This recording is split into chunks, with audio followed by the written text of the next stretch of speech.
Cold-blooded. Cold-blooded. They're slimy. Amphibians. Where are they? Oh, there's one. They're slimy. Bill Nye the Science Guy. Bill Nye the Science Guy. Bill Nye the Science Guy. Science rules. Bill Nye the Science Guy. Inertia is a property of matter. Bill Nye the Science Guy. T minus 7 seconds. Bill Nye the Science Guy. Brought to you by the Warbling Wolverine, featuring Don't Take My Heart, 'cause you'll just rip it in two.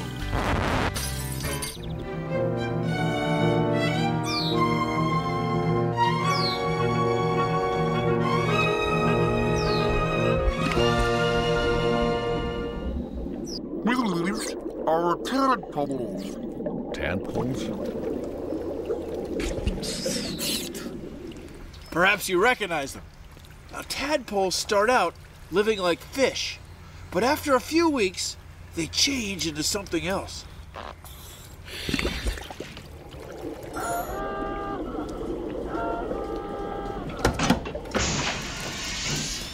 They change into frogs. They're amphibians. Amphibian is from old Greek words that mean living in two worlds. See, amphibians live in the water and on the land. So take a look at this. It's our amphibian life cycle sequence of science. And here we have frogs in 3 different stages of their lives. These are frog eggs. They're tiny and they're soft. They don't have hard shells like the eggs we eat for breakfast. When they hatch, they turn into these, tadpoles. They're a lot like fish. They have backbones and they breathe oxygen right out of the water they live in. They have gills. Now, as the weeks go by, they'll sprout legs and they'll stop breathing oxygen out of the water and they'll turn into frogs. Frogs. Sorry, had an amphibian in my throat. They breathe oxygen right out of the air, just like we do. They're amphibians. Amphibians change. They go through what we call metamorphosis. Metamorphosis is from old Greek words that mean changing form. Look it up! Now, most amphibians in the world are frogs and toads, but there's also newts and salamanders, and there's caecilians, worm or snake-like animals that live in South America and Asia. We don't have those amphibians in North America. See, amphibians were the first animals to change from living in the water to living on land. Amphibians, animals that are something like fish out of water, the most primitive land animals, a group believed to be the ancestors of all vertebrates that live on land.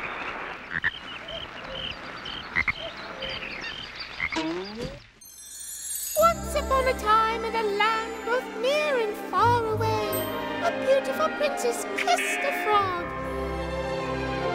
And they lived happily ever after. Frogs come in all sizes.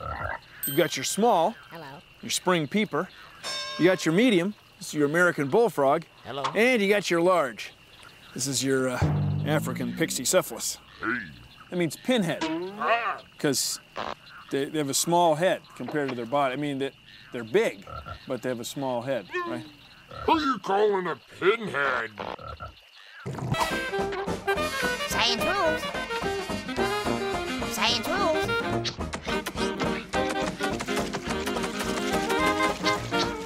Science? Science! These are tadpoles. Just wanted to make sure you got a good close look at them. See, right now, they're breathing oxygen out of the water, taking water in through their mouths and out their gills. Pretty soon, though, they'll lose their gills and get lungs. And they'll become cold-blooded killers. That's right, they're amphibians. They're cold-blooded. And right now, they eat plants, algae, and stuff. But pretty soon, they'll eat meat. Oh, boy. Yeah, well, it's a living. These are salamanders. When they're in this tank, you can get a good close look at them. They look like frogs. That's because they are like frogs. They breathe through their nostrils, and they eat insects. And look at their hands and feet. They're adapted so they can walk on the land or swim through the water. See how they can swim and walk at the same time? This is Mr. Squirmy. They look like they have scaly skin, but they don't. That's just camouflage. They have slippery, slimy skin because they're amphibians. This is a Sicilian. You can see it real clearly when it's in this tank. Yeah. It looks like a snake or a worm, but it's not. It has slimy skin, and it's got a little face with eyes and teeth. Look at the little face. It's an amphibian. Cute. Most amphibians live the first part of their lives where? That's right, in the water. And the rest of their lives on what? Land. Yes! Yeah. Take a look at this. See his skin? It's slimy, not scaly. That's because he's an amphibian. See, he's not a reptile. And see him breathing? He's breathing with lungs, just like you and I have. Only amphibians had them first about 400 million years ago. Hey, those were the days, eh, Froggy? Yeah. Frogs and salamanders use slime to stay alive. Slime keeps them from drying out, and it lets them breathe through their skin. Their skins act as accessory breathing organs. See, amphibians have skin that lets in water and oxygen, not like humans. Our skin keeps the water out and our insides in. Here's an experiment you can do to see how amphibian skin works. Take a large jar and you fill it almost to the top with water. Then you take a small jar and you fill it almost like all the way to the top without spilling over with hot water. Then you take food coloring. This is blue food coloring. Pour it in like that. Oh my God, it's gonna spill. Take a paper towel, cut it in a square like this, and a rubber band. Now, very carefully, set the paper towel on the top, and the rubber band goes around it.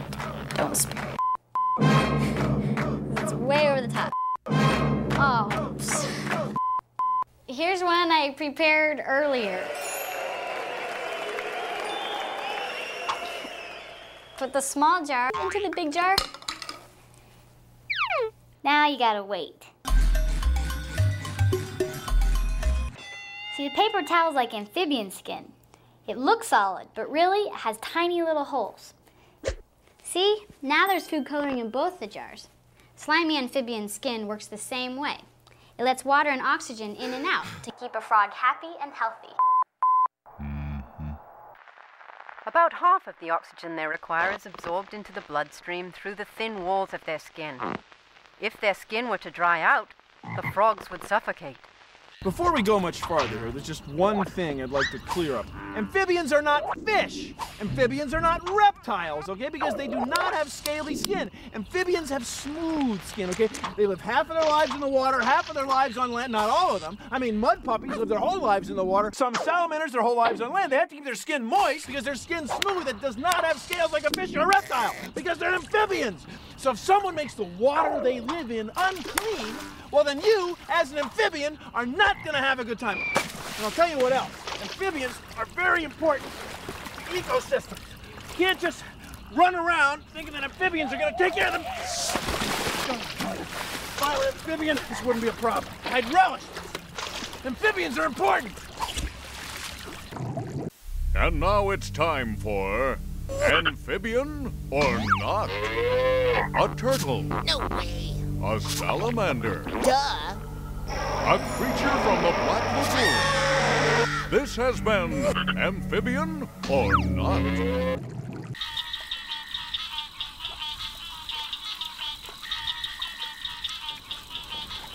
Hear that? It's the sound of amphibians. When you hear frogs chirping, ribbit, it's usually a mating call. They're trying to meet each other. It's kind of like flirting on the phone. They're saying, I'm here and I'm interested. They have their own language, like that right there. That might mean hi. And that's probably move on. This is my part of the swamp. Anyway, if you listen, it's just riveting.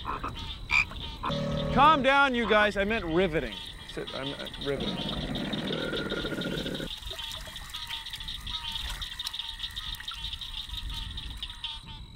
When a frog croaks, it puffs up the skin around its neck and vibrates the air really fast. It's like a balloon. All you do is blow up the balloon like this.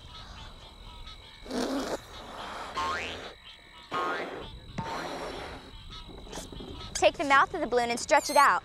Let air out of the balloon slowly and you'll make some noise.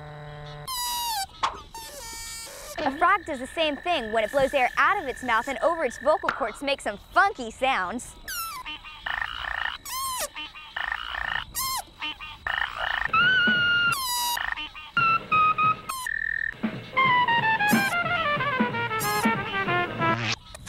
What?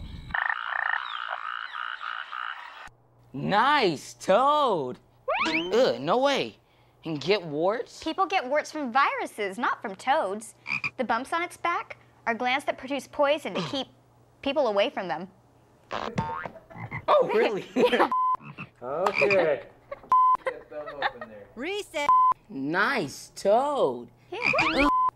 Really? Really? You can't get warts from a toad. Hey. What we are seeing in the development of a tadpole to an adult may very well be a glimpse of the millions of years of slow change or evolution that transformed a fish into a resident of both the land and the water. Breathing air? What a gas! Amphibians were first. Please consider the following. Take a look at this. It's our fabulous floaty fish model of science. Now, fish have a swim bladder, a sac that they can fill with oxygen. When their swim bladders are full, fish float up. When their swim bladders are not so full, they sink down. Well, sort of. Now, amphibians, like tadpoles, use their gills to breathe. The emerging larva lives a fish-like existence. There are gills for respiration, and there is a well-developed tail for swimming. They grow lungs with what was in their ancient ancestors a swim bladder. Then their gills shrink away completely, and they grow legs.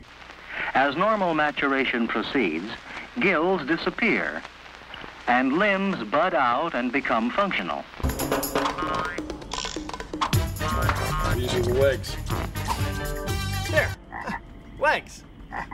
Then they end up breathing air. Soon the amphibian is nearly mature, ready to live in air. Now see, breathing air lets an animal get about 10 times as much oxygen as breathing from water. Wild. So frogs can get a lot of air and jump around way more than a fish can. By living on land, amphibians can find things to eat that other animals back in the water can't get to. Amphibians found a niche, a special place in their ecosystem, walking or hopping all over the place. And they're still doing it 400 million years later. They are something like fish out of water. Their movement over the land is reminiscent of the movement of fish in water. Well, we live on land too, but amphibians did it first. Not bad. Well, thank you for sitting high and dry with me as we considered the following. There's a lot. There's another one right there. Got him. Really? Look at his eyes. Look like flowers. You can see his hind legs and his front legs are coming in. It's going to turn into a tree frog when it develops all the way.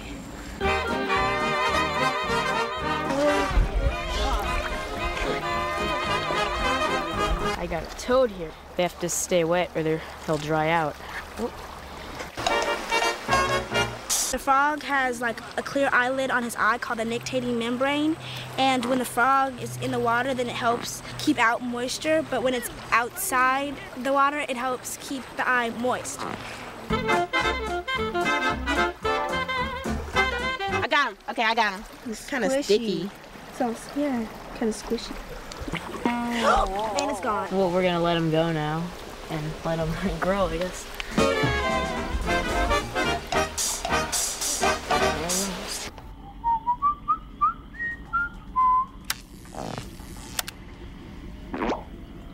Huh. 36.1. That's almost 37. That's normal. That would be 98.6 for you adults. Anyway, humans are warm-blooded. We keep the same body temperature all day. If it goes up and down just a few degrees, we're in real trouble. But amphibians aren't like that. Amphibians are cold-blooded.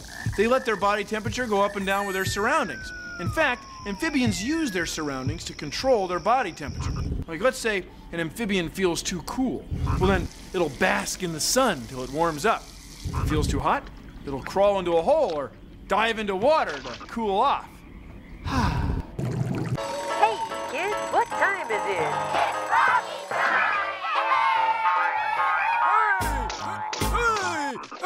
Hey, kids! Every year, thousands of my amphibian brethren lose their limbs to see if they really taste like chicken. Huh? Let me tell you, we need frogs. They're used by scientists to judge the cleanliness of our streams. No frogs, no good. Know what I mean? So, if you have a choice between chicken and frog, please choose the chicken. Thank you. I mean... Okay, I'll be over here if you need me.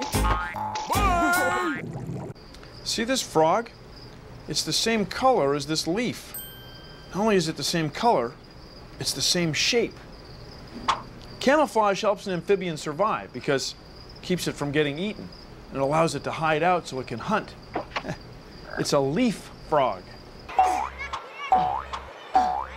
No, not a leapfrog, a leaf frog. Leaf frog.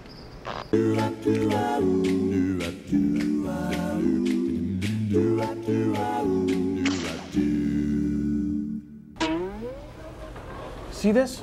It's a waxy tree frog. Its skin is the same color and slipperiness as the leaves in the trees it lives in. It's camouflage. Camouflage helps an amphibian survive, helps it hide out.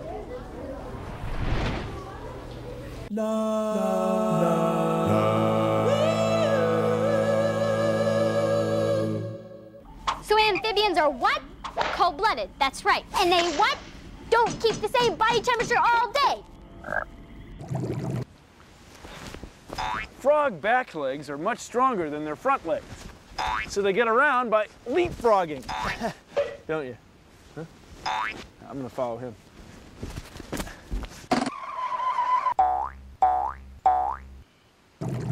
In this laboratory, we study amphibians, mostly frogs, and what we're interested in is how the shapes of the animals reflect their function. The bullfrog, for example, has very long legs because it does a lot of jumping. It also has webbed feet because it does a fair amount of swimming. Here's an example of an amphibian that never leaves the water, even after it metamorphoses. You notice how its feet are modified for swimming? This amphibian's feet reflect what it does in its natural environment. The toes are expanded and act like suckers and allow it to climb vertically into trees and even hang upside down.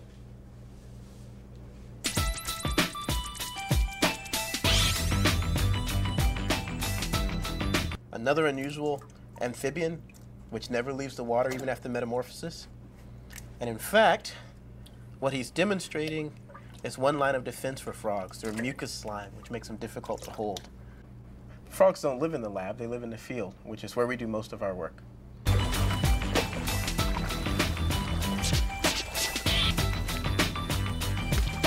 So this one may have started off here as a tadpole last year, metamorphosed last year, and now he's returning here to feed. I think maybe the heat of the day has brought him here to cool off. Yeah. So this is the bullfrog tadpole. This animal, although it's a fine amphibian, should not be in California. It was introduced here by humans and can have a dramatic impact on native amphibian populations. The reason that we're out here in the field studying the animals is to try and understand if all of our laboratory studies really mean anything. And the more we can understand about these animals and their environment, the better we are at conserving and protecting them from extinction.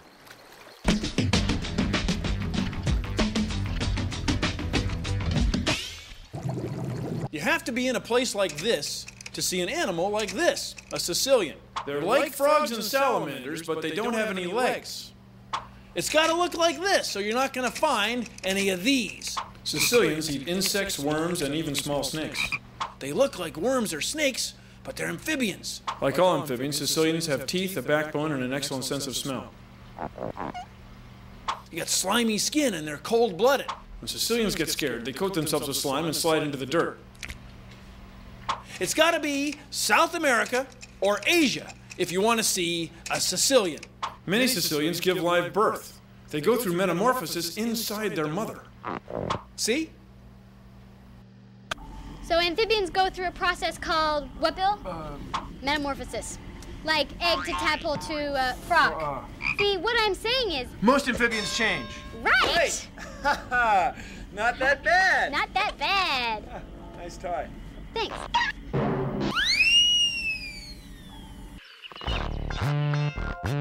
Frogs, salamanders, newts and toads, Sicilians doing that funky thing that we call amphibians. They're cold-blooded in every way. Yes, they are. They don't keep the same temperature all day. Sometimes they can't see when it's dim. They're not reptiles. We're amphibians. Gonna be near water till the day they die. He don't wanna get dried out. He wants to keep his slime. Living in the water and living on the land. Come on, tadpole, let me help you understand. Frogs, salamanders, newts and toads, Sicilians do that funky thing that we call amphibians.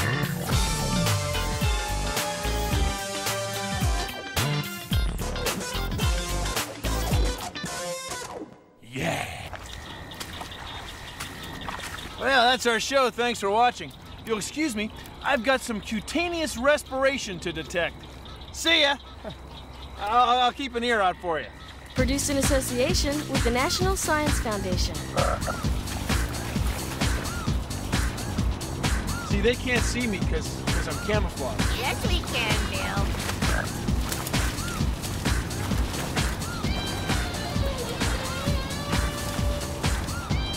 They're amphibians. Then you got your frogs.